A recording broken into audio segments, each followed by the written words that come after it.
crítica e a correção, quando feitas em amor, para o bem do outro, elas sim trazem o potencial para produzir o bem na vida do outro.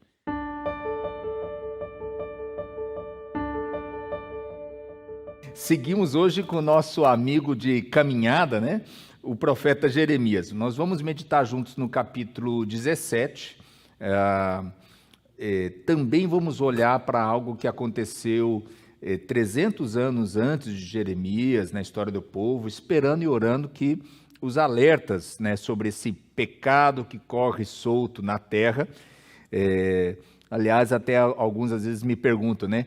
Não, mas porque alguns títulos, algumas coisas meio sombrias, né? No título da mensagem e tudo mais. Olha, veja bem, muitas dessas mensagens de Jeremias, e essa já é a mensagem, acho que número 19, né? Os títulos das mensagens eu tiro às vezes diretamente do versículo, do texto do profeta Jeremias. Então, era o Jeremias mesmo que disse isso: o pecado corre solto na terra. Mas esses são alertas que ouvimos do Senhor através do profeta, que não só, cremos, não só úteis para o povo de Deus, mas úteis para nós hoje também, para nos levar a esse lugar de reconsideração, a esse lugar de arrependimento, de mudança nas nossas vidas, para que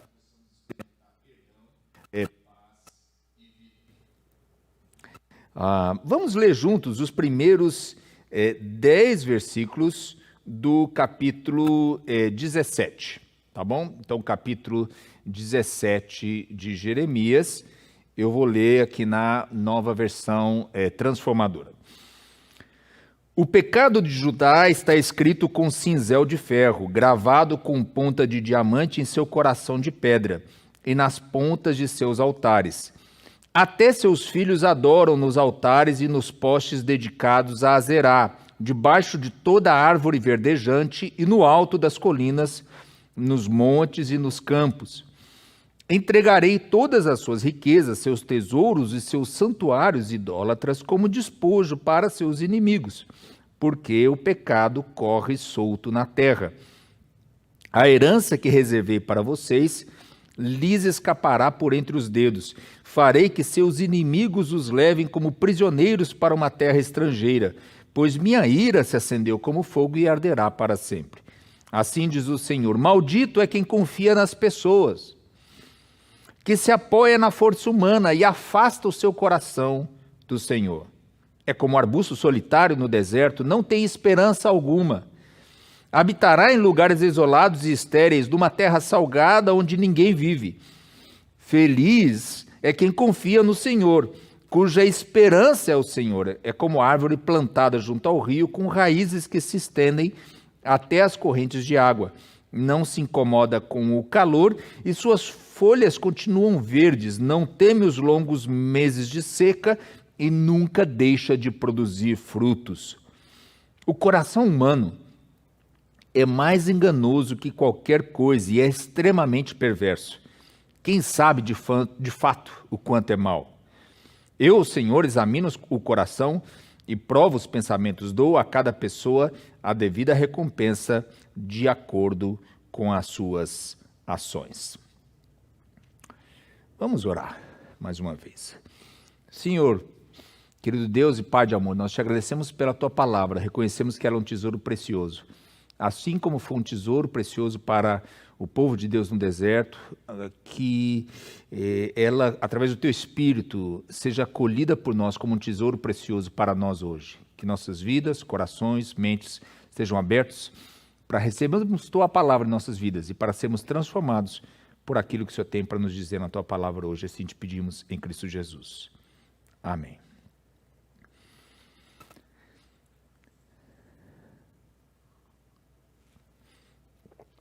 Queridos, queridas, lembremos de algo importante sobre o papel do profeta no meio do seu povo. Ele havia sido enviado por Deus para alertar o povo sobre a injustiça dos seus maus caminhos. Ele anunciava as consequências dos seus erros e das suas maldades. No caso do povo de Judá, eles seriam levados ao exílio na Babilônia. por causa dos seus erros. Na história do povo, os descendentes de Abraão já haviam sofrido um longo exílio no Egito. Foram libertos, regressaram para estabelecer-se na terra, formaram uma nação cheia de promessas, de esperança, de potencial, de um futuro brilhante, mas agora estavam prestes a experimentar o exílio outra vez. E dessa vez um exílio mais dramático, porque agora eles já eram nação estabelecida, e aí a palavra do profeta era que tudo seria destruído, a cidade, os muros, o templo do Senhor, todo o povo, desde a maior autoridade até a pessoa simples, desgarrados, perdendo o que tinham, também a sua identidade, a sua fé, a sua terra, tudo isso ameaçado. Sua fé estava também ameaçada. E talvez aí esteja a raiz dos males que eles estão experimentando agora. Como dissemos, repetindo as palavras de Jeremias, o pecado corria solto na terra e não é de hoje. O pecado corre solto e não é de hoje. Eu estou ligado aqui, acho que não estou. Eu pensei que eu tinha ligado aqui, não liguei, né? Agora sim.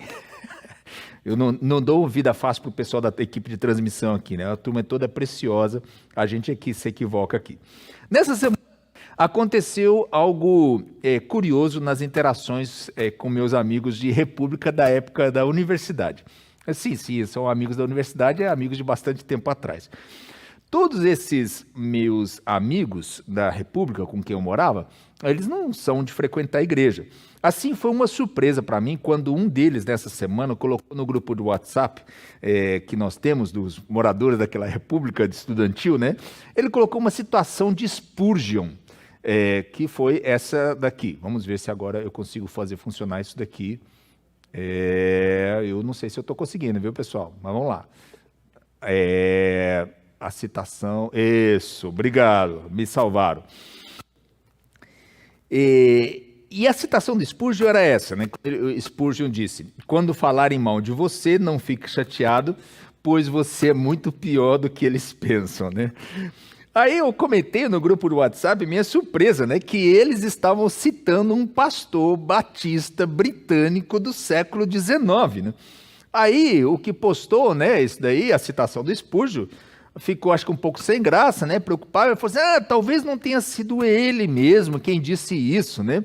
Aí eu lhe expliquei: olha, como o Spurgeon era um adepto da doutrina da depravação total, deve ter sido ele mesmo. Aí um outro amigo meu se surpreendeu e disse assim: como assim, adepto? Quer dizer que ele era um depravado também, né? E aí eu respondi de maneira provocativa: sim, ele e todos nós. Ou seja, como houve uma certa comoção no grupo de WhatsApp por causa da citação, né, e da interação, e bem, é melhor o grupo assim ficar agitado por causa do Spurgeon, porque algo do que o Spurgeon disse, do que por causa de notícias falsas sobre vacinas, não é mesmo? Então, assim, eu achei melhor explicar o que era essa tal de depravação total que ele dizia afetar a todos nós. E eu expliquei aos meus amigos o seguinte: olha, o nome é estranho, mas a ideia é simples. Diz que somos todos pecadores. Ou seja, somos estropiados, errados, corruptos, todos somos. E por isso precisamos todos da graça de Deus. E eu disse mais, eu lhe disse que quem se acha bom, que está bem e que é bom, que é uma boa pessoa, essa pessoa está mais ainda no sal, né? Está com mais problema ainda do que os demais. Aí o que iniciou a conversa com a citação do Spurgeon concordou, e no final diz assim: nada mais verdadeiro. Eu confesso que depois de várias interações recentes em outros grupos de WhatsApp também, né, gastando energia, tentando explicar que tal e tal notícia é falsa, gente, não é assim, não acreditem nisso. Essa coisa que todos conhecemos bem, né? Na verdade, foi uma surpresa para mim essa semana, esse rolê aleatório, né, em que com meus amigos de universidade, chegamos nisso de buscar entender o que é isso, que somos todos pecadores. E por isso somos todos necessitados da graça de Deus. Jeremias aqui não alivia nessa descrição do pecado no meio do povo. ele diz assim: o pecado de Judá está escrito com cinzel de ferro, gravado com ponta de diamante em seu coração de pedra e nas pontas de seus altares. Depois segue: o pecado corre solto na terra. Esse pecado, essa depravação do povo, envolvia situações como essas descritas pelo profeta nos versos 2 e 3. Até seus filhos adoram nos altares e nos postes dedicados a Azerá, debaixo de toda árvore verdejante e no alto das colinas, nos montes e nos campos. Esses postes de madeira, que eram dedicados a deuses cananeus da tempestade e da fertilidade, Baal e Azerá, às vezes eles eram colocados próximos a uma árvore grande e tal. E aí, junto a esses postes, a essa árvore, eles praticavam rituais, que com frequência incluíam relações sexuais, imaginando que com esses rituais eles teriam colheitas melhores. Lembre-se que é um povo muito ligado a essa questão da agricultura e em condições climáticas adversas, sempre preocupados se iam conseguir ter o alimento que precisavam para a sua subsistência da terra. Agora, vejam a tragédia aqui apontada pelo profeta. Os filhos e as filhas eram incentivados pelos próprios pais a participar desses rituais, porque assim eles esperavam obter algum benefício para as suas plantações, para a sua atividade na agricultura. As crianças e adolescentes do povo vulneráveis a abusos, sendo que pareciam não importar-se com isso, até mesmo incentivavam que isso ocorresse.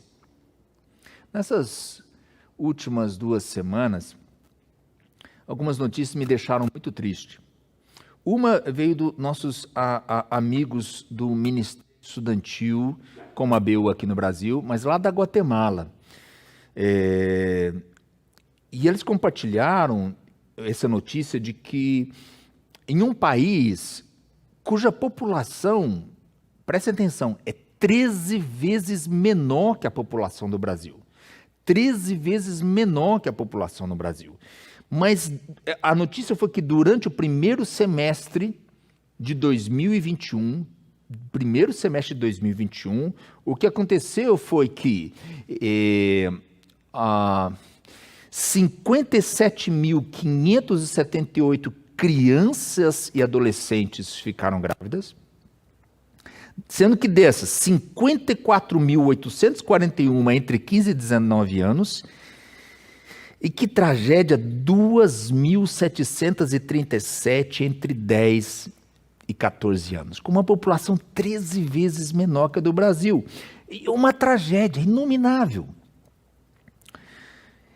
E triste para nós aqui no Brasil reconhecer que, lamentavelmente, o cenário nosso aqui não é muito diferente. As estatísticas de violência sexual no Brasil, de feminicídios, de abusos contra crianças e adolescentes, são simplesmente assustadoras. Lamentavelmente, muitos dos abusadores são da família ou próximos, achegados à família. E que tragédia, não tem outra palavra para isso.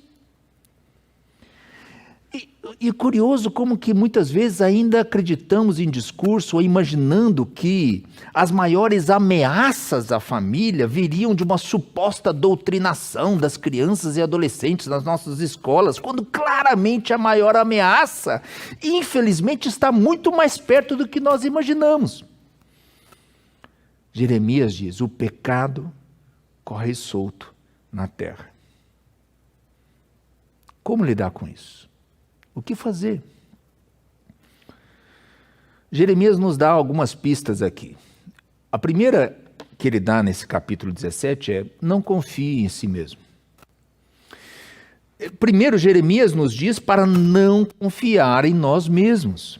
Ou seja, ao final, Spurgeon tinha razão, né? Somos todos pecadores, enganando a nós mesmos. É uma grande furada achar que estamos bem. Paulo já dizia: quem pensa estar de pé, e não, preste atenção, não quem está de pé, quem pensa estar de pé, cuide que não caia. A chave é o quem imagina. Esse autor Gianetti nos diz que nós somos os únicos animais, e perdão que nos chame de animais, né? Mas já que não é para confiar em nós mesmos, nós somos os únicos animais com a capacidade de enganar a nós mesmos, com a capacidade do auto-engano, e ainda ficamos felizes quando nos enganamos.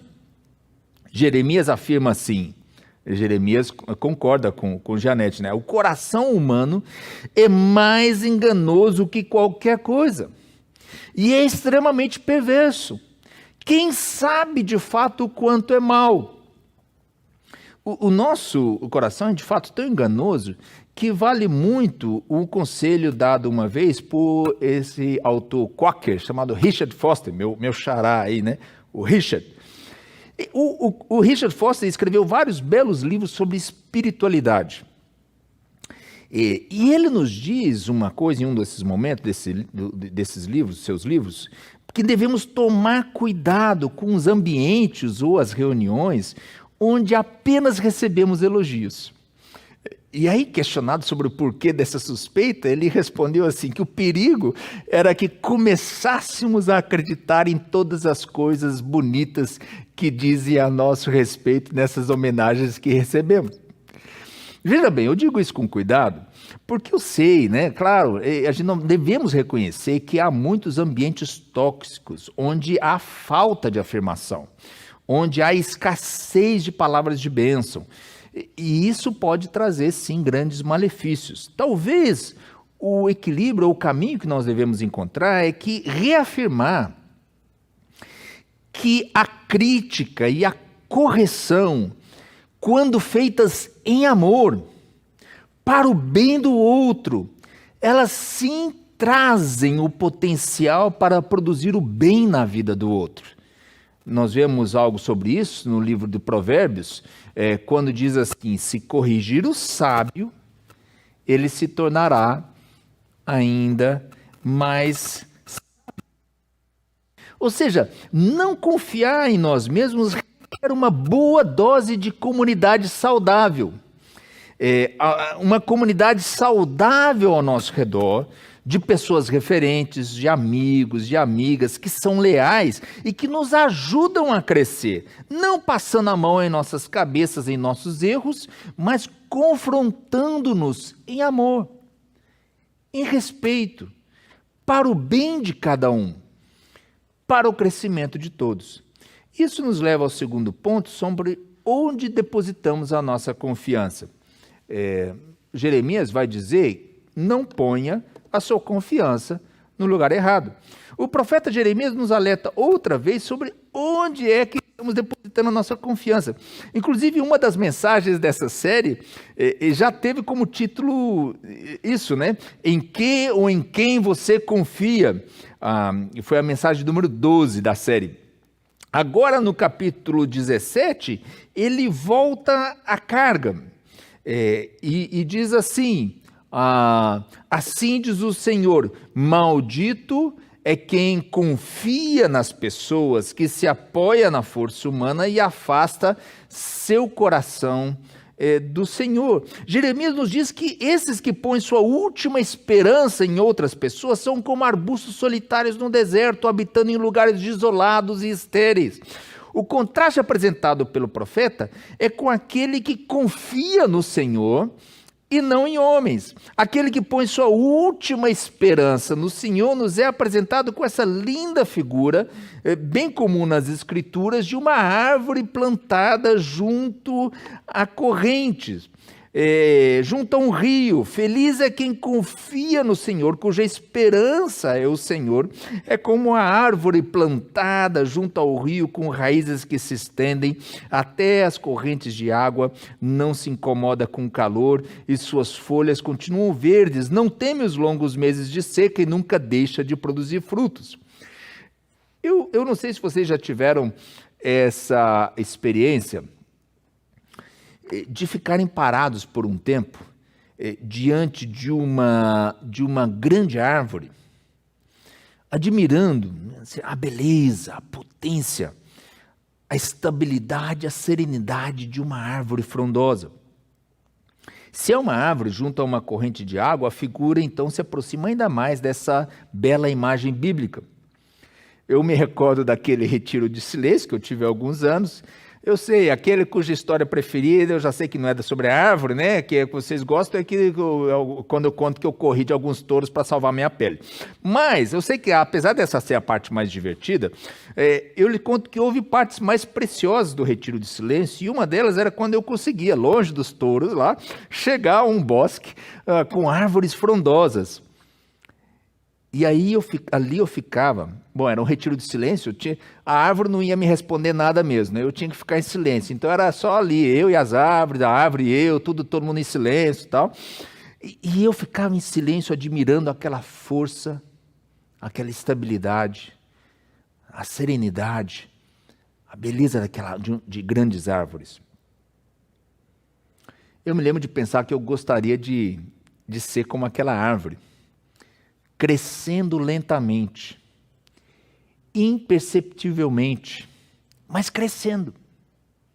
Como diz o profeta, sem se incomodar com as condições climáticas, sem temer o calor ou o frio, sem temer o frio tá bom, né? Ou ainda os longos meses de seca, crescendo, estável, sem nunca deixar de produzir frutos. Mas vejam que isso acontece com aqueles que confiam no Senhor, não em si mesmos, não em outras pessoas, por mais atraentes que sejam os seus projetos e promessas, mas sempre colocando nossa confiança no lugar certo, no nosso Deus Criador de todas as coisas e em seus bons propósitos para nós. E claro que nos vem a pergunta, como é que alcançamos isso? E creio que uma boa resposta, um bom caminho aparece na parte final do capítulo 17, quando o profeta nos fala do sábado, da pausa, do descanso. E assim nós chegamos ao terceiro e último ponto de hoje, que diz, pause, ganhe perspectiva. Sabemos que Jeremias sofria muito.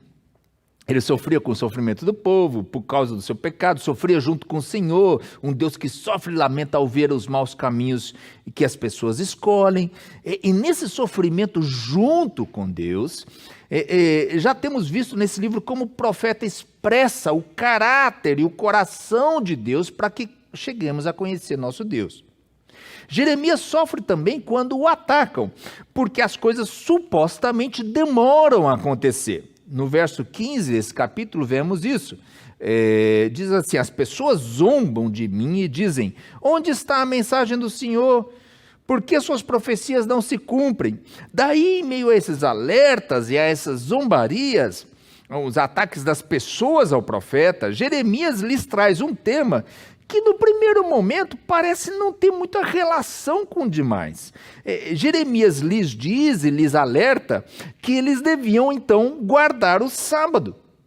Dos versos 19 ao 27, em toda a parte final do capítulo, Jeremias lhes alerta sobre isso, com essa ênfase de que isso era o que o Senhor já lhes havia ordenado havia muito tempo.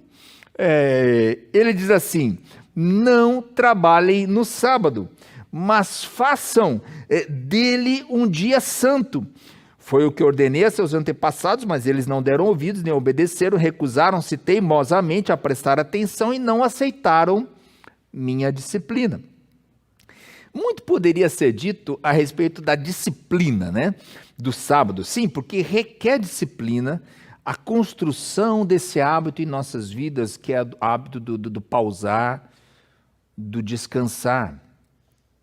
Guardar um dia de descanso a cada semana, santificá-lo, seja no descanso e na renovação do corpo e da mente, ou no descanso, por exemplo, e renovação da terra, quando essas pausas são aplicadas, por exemplo, no mundo da agricultura.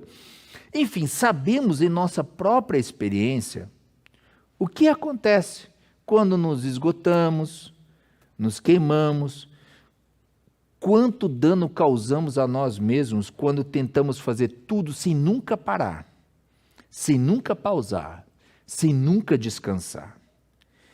É claro que esse é um tema um momento em que talvez precisamos reconhecer que há muita gente no mundo em que experimenta uma situação limite, não porque escolheram isso, mas porque as circunstâncias da vida as levaram a ter que lutar pela sua sobrevivência de uma maneira que limita muito as possibilidades delas conseguirem fazer pausas, descansar, recarregar.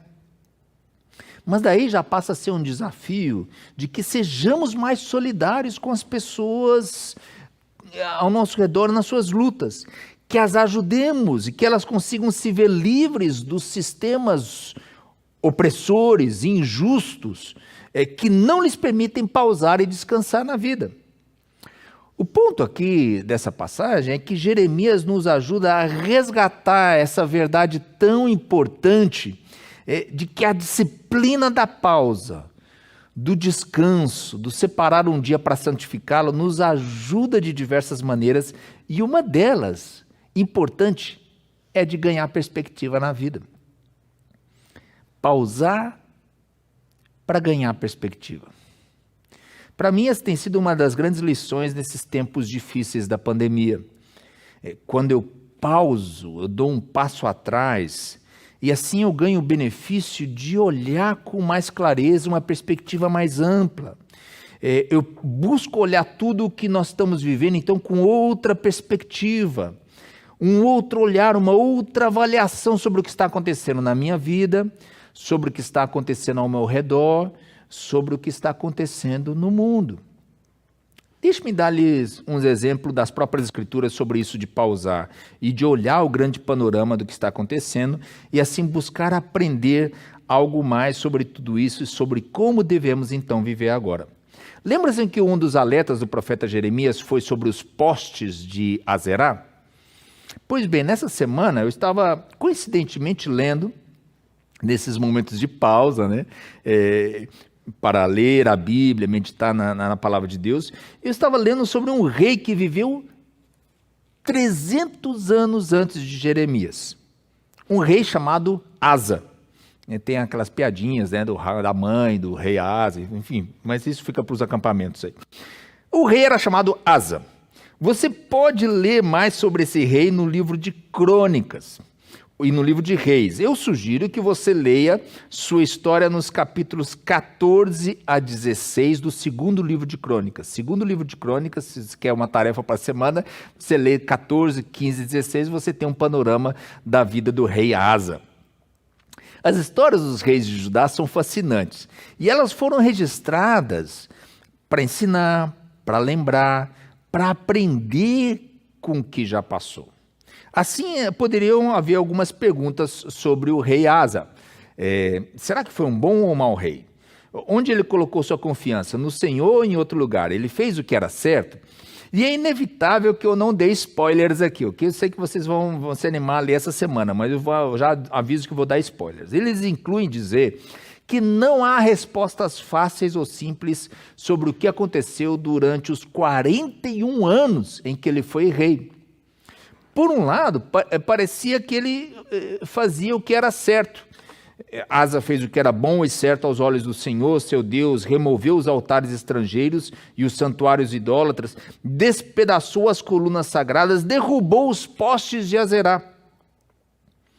Ele também, com a ajuda de profetas, junto com ele, animou todo o povo a confiar somente no Senhor, a buscar direção e segurança no Senhor, confiando somente nele.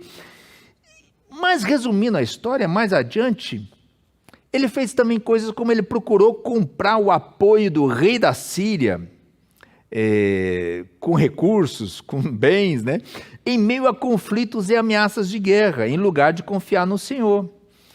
Inclusive, antes de morrer, nos conta a história que ele, com uma enfermidade no pé, apesar de ser grave, não quis buscar a ajuda do Senhor para essa enfermidade no seu pé. Antes de morrer, inclusive, o que aconteceu, nos conta que ele, que antes era um bom rei para o seu povo, começou a oprimir duramente alguns do seu povo. Mas alguns poderiam dizer, ele pelo menos removeu as idolatrias do meio do povo, não é mesmo? E aí é difícil, porque quando você lê a história, parece que em determinado momento sim, ele fez isso, e em outros momentos ele não fez isso. Apesar, nos conta, segundo Crônicas 15:17, que apesar de ter um coração fiel, os santuários idólatras não foram inteiramente removidos da terra. E olha que nessa história eles falam dos santuários idólatras e dos postes de Azerá. E aí paramos um pouco perplexos com essa história. São os mesmos postes a que Jeremias se refere no capítulo 17 do seu livro. Daquela tragédia do abuso das crianças e adolescentes no meio do povo. E eles já aparecem aqui, 300 anos antes na história do povo. Asa removeu em algum momento, mas não chegou a remover exatamente todos esses postes. Estamos, queridos, falando de 300 anos. Líderes que fazem algumas coisas boas, outras nem tanto, mas cujas consequências ainda são enfrentadas pelo povo tanto tempo depois. O que nós podemos aprender desse exemplo do rei Asa e dos postes de Azerá? Jeremias parece nos ensinar aqui que ao pausar, parar, a dar um passo atrás, olhar para a história, nós ganhamos o benefício da perspectiva. Ao menos ganhamos a possibilidade de aprender com a história, com o que já passou. Aprendemos também que não é saudável colocar a nossa confiança em líderes, mesmo que sejam carismáticos e aparentemente bons, como foi o rei Asa, que fez coisas boas, acertou em temas importantes, mas errou em várias outras. Problemas que ao final demoraram bastante, continuando a afetar negativamente a vida das pessoas por tanto tempo. Ou seja, sempre melhor não colocar nossa confiança nas pessoas ou em líderes, por mais que nos identifiquemos com eles e com as suas propostas. Eu sei que é comum que às vezes nos assustemos com os líderes e heróis que outros têm e admiram. Mas lembre-se que, como vemos na história de Asa, que nem tudo aqui é tão assim branco e preto, tão claro, há muitas áreas cinzas na vida. E se bem que algumas pessoas, é verdade que nós não conseguimos ver muita coisa boa, mas na grande maioria dos casos o cenário é cinza e é difícil afirmar exatamente o que está acontecendo. Vejam que o alerta de Jeremias aqui é também sobre o nosso coração enganoso, não só o erro de confiar em outros, mas também o de confiar em nós mesmos e na segurança das nossas avaliações tão seguras e certas sobre tudo e sobre todos. O que é preciso no final das contas então aqui? Essa pausa do sábado e dar um passo atrás, para mim eu acredito, queridos e queridas, que ela nos ajuda a crescer em humildade, a confiar no Senhor, parar, descansar, dar um passo atrás, ganhar essa perspectiva na história e quem sabe isso nos ajudará a aprender, a revisar e mudar em primeiro lugar, em nós mesmos, o que precisa ser mudado, sempre colocando nossa esperança e confiança finais no Senhor. Já que estamos falando da importância de pausar, por que não pausamos agora onde estamos aí? No celular, onde você está, conectado, participando desse culto, junto com a comunidade, em diferentes lugares. E vamos pensar juntos nessas perguntas. A primeira, de que maneiras pode te ajudar essa consciência de que nós somos pecadores, corruptos, errados, sempre necessitados da graça de Deus?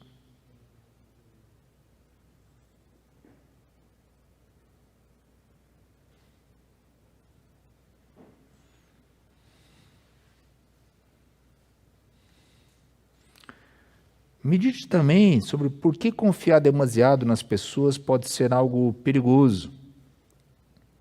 Ou de que maneiras a imagem de uma árvore junto às águas, pode te inspirar a confiar somente no Senhor.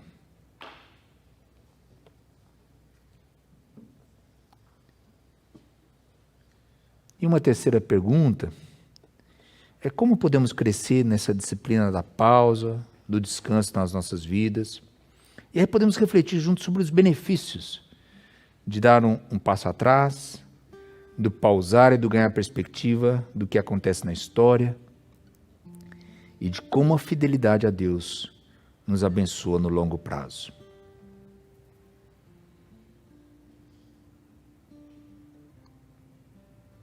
Ajuda-nos, Senhor, a ouvir o alerta que vem do Senhor para nós através do profeta Jeremias. Ajuda a reconhecer onde estamos, a nossa condição. Ajuda-nos a saber onde colocar a nossa confiança. Nos ajuda, Senhor, a sermos instrumentos nas Tuas mãos para lutar contra essas injustiças e pecado no mundo, ao nosso redor. Começar de nós mesmos, em nossas próprias vidas e nos ciclos próximos a nós. E que isso gere ondas de impacto, de transformação na nossa vida, na vida da comunidade, no mundo por onde o Senhor nos levar em missão. E que ao saber pausar, meditar, confiar no Senhor, ganhemos perspectiva na história e a nossa confiança seja ajustada para estar sempre no lugar certo. É o que nós te pedimos em Cristo Jesus.